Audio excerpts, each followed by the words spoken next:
Nag-crave ako sa tinolang manok mga mare at pati na rin sa buffalo wings kaya naman tara samahan niyo ako magluto. Kaninang hapon mga mare nung huminto na yung ulan ay iniwan ko muna sila Ate Marga nyo para bumili ako sa may talipa pa malapit sa amin. So ayan nga mga mare, mahal pa rin ng sibuyas at bawang. Tapos ayan nga pala, una kong kinuha itong kalamansi tapos ayan bawang at sibuyas, tagi-isa lang. Tapos kumuha na nga rin ako nitong sayote mga mare, pati na rin dahon ng sili dahil napakasarap yun mga mare sa tinolang manok. At syempre luya mga mare, hindi mawawala, pati apple mga mare, tuyo, ayan yung mga pinagkukuha ko, pati na rin tong sili. Ayan, Diyos ko, day 200 na kagad mga mare. Tapos may pahabol pa akong itlog. At syempre mas masarap mga mare kung meron din malunggay ito. Kaya namatas na lang ako mga mare doon sa nadaanan ko. Pagka-uwi ko naman mga mare, si Ate Marga nyo naghimay ng aking malunggay. O diba napakabait ni Ate Marga nyo, ang tiyaga niya. Buti na lang talaga nauutosan na si Ate Marga at game na game naman siya sa paghihimay ng malunggay. Una ko nga ginisa mga mare itong luya, tapos sinintay ko lang lumabas yung kanyang aroma. Tapos ayun na nga, sinunod ko na yung sibuyas at bawang.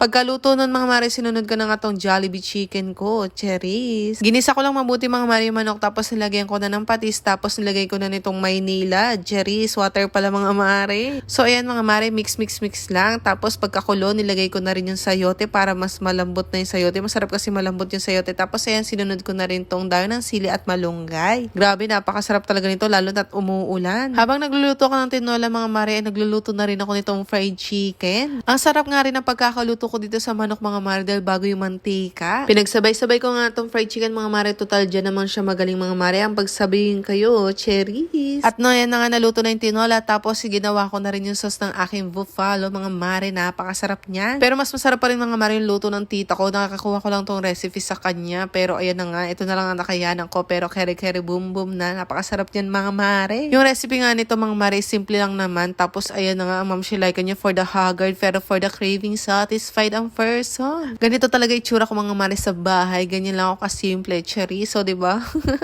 Takaw yan. Or share lang mga mare. Share ko lang. Kain tayo.